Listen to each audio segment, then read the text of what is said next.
Ya, selamat pagi dan salam sejahtera pada semua murid. Hari ini kita berbincang tentang masih lagi bab 5 gelombang, tapi subtopik 5.6 interference gelombang. Oke, kita tengok apa itu interference. Oke, kita tengok prinsip superposisi ya. Apa yang kamu lihat di sana? Oke, gambar foto ini menunjukkan dua gelombang pada permukaan air dalam satu tasik. Kamu tengok angsa gitu, angsa. Ada dua gelombang di sana kan? Oke, dua gelombang yang membulat yang dihasilkan dan bertindih ataupun bersuperposisi. Oke, jadi apakah yang berlaku apabila dua gelombang itu bersuperposisi? Oke, mari kita lihat next. Oke, interference gelombang ialah superposisi dua atau lebih gelombang dari sumber gelombang yang koheren. Dua sumber yang kita ambil lah sebagai dua sumber yang koheren ni mempunyai frekuensi yang sama dan beza fasa adalah tetap seperti gambar raja ini ya. Jadi superposisi gelombang ini menghasilkan interference membina dan memusnah. Oke, kalau kamu tengok di gambar ini ada macam bukit, ada lembah, ada bukit, ada lembangan. Itu apa itu? Oke, jadi kita tengok apa ini sebenarnya? Superposisi ini dua gelombang kan, jadi mereka bertindih. Jadi bila kita lihat tinggi dalam apa itu? Oke, jadi marilah kita tengok next, interference membina. Oke, interference membina adalah berlaku apabila dua puncak bersuperposisi untuk menghasilkan satu puncak yang lebih tinggi. Dua-dua tinggi. Oke, kita tengok sebelum superposisi, sebelum dia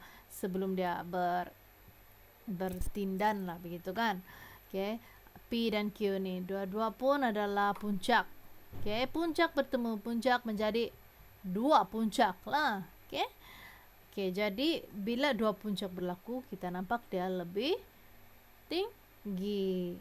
Oke, tapi dia tengok arah gelombang tu, satu ke kiri, satu ke kanan. Oke, jadi bila dia bersuperposisi, menjadilah interference membina di antara dua puncak. Oke, sorry. Cikgu punya telegram ni berbunyi. Oke, dan selepas superposisi masing-masing kembali ke jalan yang benar. Oke, gurau saja, jangan stres. Ada yang sudah kerut membina. Oke, tapi sebenarnya bila kita tengok betul-betul dia sangat mudah. Oke, jadi interference membina ini juga berlaku apabila dua lembangan bersuperposisi untuk menghasilkan lembangan yang lebih dalam. Maksudnya kalau di bawah pun dua, dia terbalik. Kamu tengok kalau dia di bawah, dia dalam lagi. Jadi dia pun adalah interference membina. Oke, membina ni tambah lah, amplitude tambah amplitude menjadi dua amplitude. Oke, apa pula dengan interference memusnah? Oke, yang tadi cikgu sambung. Di sini ni gambar dari sebelah pula. Oke, interference membina juga yang cikgu cakap tu, bila dia di dalam pun lebih dalam, itu pun adalah interference membina seperti ini. Oke, dua tapi dia lebih dalam.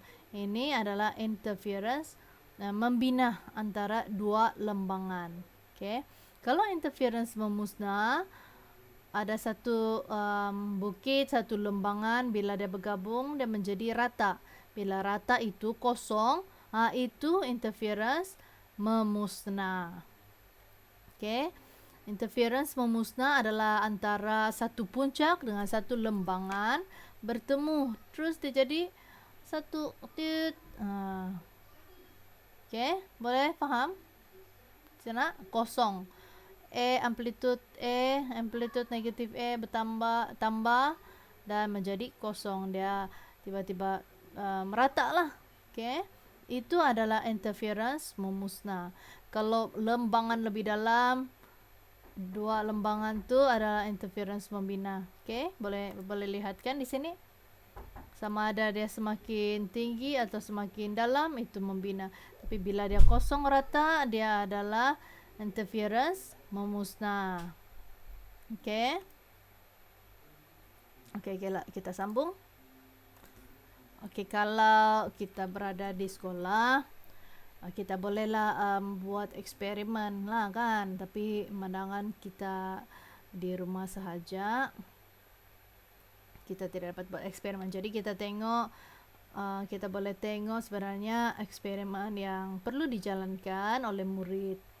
Okay, kalau di sekolah kita kena buat eksperimen interference gelombang air, interference gelombang cahaya, interference gelombang bunyi. Okay, tapi sedangkan kita tidak dapat buat eksperimen ni, tidak apa, kita teruskan sahaja memahami interference ini. Okay, kalau interference gelombang air, kita buat dua penggetar sini. Kalau kamu tengok, penggetar sfera ada dua. Kita celupkan dia dalam air, baru kita boleh dapatkan seperti ini. Dapatkan seperti ini, dan kita murid-murid boleh melihatlah corak interference gelombang air yang dihasilkan oleh dua sumber koheren itu. S itu sumber 1, S1, S2 sumber 2 kan, dalam satu tangki riak. Jadi bila murid-murid nanti buat eksperimen ni, kita boleh tengok gelombang corak interference gelombang air di sana. Ada gelap, ada terang, ada gelap, ada terang kan. Okay. Yang cerah itu adalah cerah dan gelap itu interference membina. Yang kelabu samar-samar, dia interference memusnah. Sebab yang cerah itu adalah lembangan puncak, dua puncak. Okay, hasil tambah dua puncak. Kawasan gelap tu hasil dua lembangan, adalah menghasilkan interference membina. Dan kelabu tu memusnahlah yang rata sahaja. Boleh? Okay. Kalau bagi eksperimen interference gelombang cahaya, dua celah di sini. Okay, kita ada dua apa kita panggil ni, dua keping dui celah. Dua keping dui celah ini, satu celah dia dekat, dua ni. Ada dua sebenarnya ni di sini. Tapi dia dekat, yang ni jauh. Okay, kita mau lihat bagaimanakah interference gelombang cahaya itu terjadi. Okay, macam ni. Kalau yang dekat tadi, jarak pemisahan celah yang lebih kecil, kita boleh nampak cahaya yang terhasil interference dia adalah begini. Nampak? Kalau jarak pemisahan dua celah yang lebih besar, interference gelombang cahaya dia macam ni. Apa beza dia? Okay, apa beza dia, kamu boleh nampak? Satu, dia punya interference gelombang cahaya untuk yang lebih kecil ni lebih besar, yang ni lebih kecil. Okay, kita tengok siapa yang buat eksperimen ni adalah aktiviti interference gelombang cahaya, juga dikenali sebagai eksperimen dui celah Young. Sempena nama seorang ahli fizik Thomas Young. Dia yang berjaya menunjukkan cahaya bersifat gelombang melalui eksperimen yang menghasilkan pinggir cerah dan gelap di sana. Okay, dia yang buat eksperimen, mungkin dia pun lockdown. Terus dia gunalah pakai laser pen. Terus dia cakap, apa yang terjadi kalau ada dua lubang di sana, lepas tu satu cahaya menembusi, apa yang terjadi. Begitulah. Okay, seterusnya gelombang bunyi pula. Okay, gelombang bunyi ada dua speaker di sana. Lepas tu tengok mikrofon digerakkan sepanjang P dan Q ini. Okay, kenapa dia digerakkan? Dia mau lihatlah sama ada bunyi itu kuat ke tidak di sepanjang ni. Kuat ke tidak, kuat tidak, kuat tidak. Selepas tu tablet ini dengan aplikasi pengukur aras kekuatan bunyi diambillah untuk kita lihat sama ada yang mana interference itu berlaku untuk gelombang bunyi. Okay, ini dia hasil dia. Gelombang bunyi ini memang tidak dapat dilihatlah. Pemerhati hanya dapat mendengar bunyi yang kuat untuk di kawasan interference membina. Bunyi yang perlahan untuk interference yang memusnah. Okay. Bila kamu berdiri di sini, mungkin kuatlah kamu dengar kuat. Terus perlahan, terus kuat, perlahan, kuat, perlahan, kuat, perlahan. Okay. Kalau kamu berjalan, ada 2 speaker di sini kan, contohlah. Kalau kamu buat di rumah ada 2 speaker di sini, terus kamu berjalan di sepanjang ni kamu ada boleh dengar kuat perlahan sini ada sebab ada interference membina dan memusnah. Okay, boleh? Okay, sebenarnya untuk interference ini wajib untuk murid melukis, belajar melukis corak gelombang interference. Okay, interference gelombang air cahaya bunyi ini sebenarnya boleh dianalisis dengan melukis corak interference seperti ini. Okay, titik P dan titik Q adalah antinode, ya di mana berlakunya interference membina. R adalah node, berlaku interference memusnah. Okay, cikgu ajar bagaimanakah hendak melukis. Okay, mula-mula kamu ada jangka lukis tu kan, jangka lukis. Okay, jangka lukis tu mula-mula satu mungkin kamu boleh guna pen merah, kamu lukislah dari sini, nampak? Terus kamu lukis berapa? Tengoklah 1 cm, 1.5, 2, 2.5 begitu kan. Okay, 3, 3.5, 4. Okay, kalau kamu masa kamu buat ini, yang first kamu lukis garis yang lurus lah. Okay, yang ini putus-putus, lurus, putus-putus, lurus, putus-putus, lurus. Okay, ini warna merah yang sumber pertama. Yang kedua, okay, kamu tentukan ini di sini ya, berapa aja punya jarak antara sumber ini. Okay. Selepas tu kamu ambil lagi pen biru, kamu buat juga 1 cm kan, atau 0.5, 1 sama juga macam tadi tu, tapi warna biru. Kamu sama juga garis putus-putus, garis putus-putus, guna jangka lukisan, garis putus-putus, garis putus-putus. Okey, selepas kamu dapat sudah garis-garis putus-putus itu tadi, kita tengok di mana yang kita tengok garis yang bukan putus-putus kita anggap sebagai puncak, yang putus-putus sebagai lembangan. Okey, boleh? Lembangan artinya dia puncak lembah, puncak lembah, betul kan? Kamu lukis tu puncak lembah, puncak lembah, puncak lembah. Okey, titik P dan titik Q dan titik R. Okey, ini kamu jangan tengok dulu. Okey, selepas itu kamu lihat, cikgu mau kamu lukis, cuba kamu lukis. Terus kamu lihat mana garis putus-putus antara pen merah dan pen biru itu bersilang. Okey, kalau cikgu tengok sini, pen merah dan pen biru putus-putus bersilang, yang putus-putus bersilang. Mana lagi? Okey, yang sama dia punya ya, dan tidak putus tu. Okey, maksudnya putus-putus dengan garis putus-putus, garis lurus dan garis lurus. Macam mana mau jawab garis lurus? Bukan garis lurus nih, garis yang tidak putus. Okey, itu dia bersilang ya, macam ni. Okey, boleh? Selepas tu yang kedua, garis knot adalah garis putus dan garis tidak putus. garis putus dan garis tidak putus bersilang. Oke, boleh paham? Cikgu ulang lagi. Selepas kamu garis ini semua, kamu cari di mana pertemuan di antara pen merah dan pen biru itu. Pen merah, pen biru sama ada garis putus-putus dan garis putus-putus, ataupun garis tidak putus dan garis tidak putus antara pen merah dan pen biru. Oke, kalau kamu tengok di sini putus-putus merah dan putus-putus biru. Titik. Itu persilangan dia. Ini pen merah, pen biru tidak putus, titik. Oke, kamu tengok. Sama.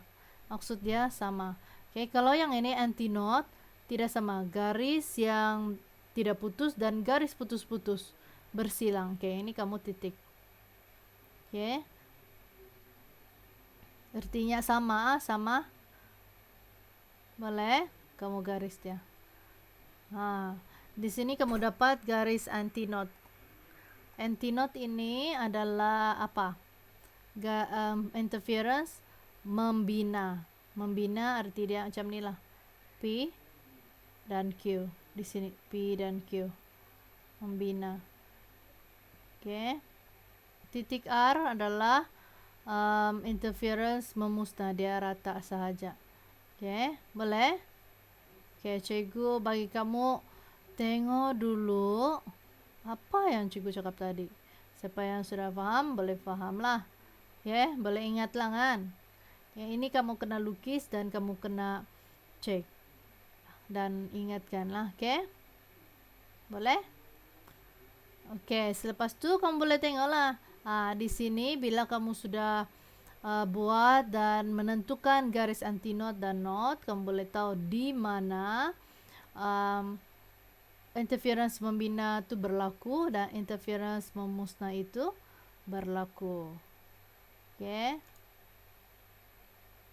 Oke, ini adalah aktiviti dalam kumpulan, tapi cikgu minta kamu buat secara individu.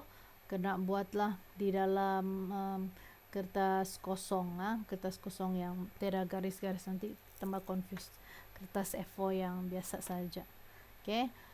Ikut arahan dia ya. Ini cikgu sudah bagi tadi macam ini.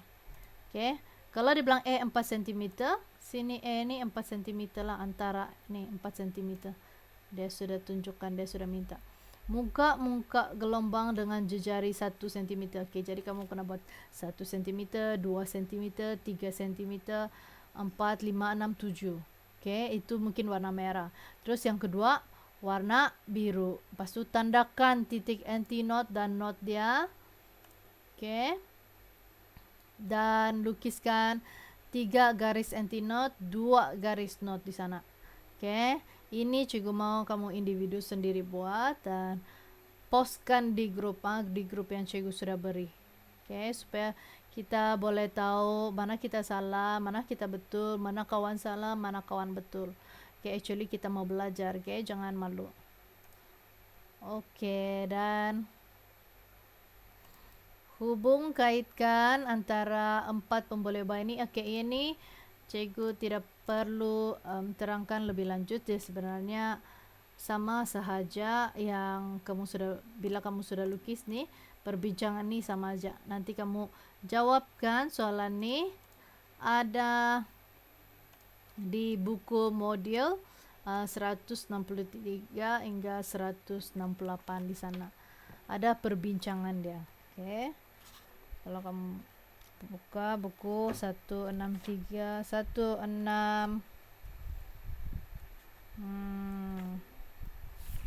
yes, ada perbincangan dari sini 166 di sana. Apakah hubung kait lambda itu? Lambda itu panjang gelombang. E itu apa? E itu adalah jarak pemisah antara dua sumber. Lepas tu X, mana sudah X nih? Ini X adalah jarak pemisah di antara dua garis knot atau anti knot ini.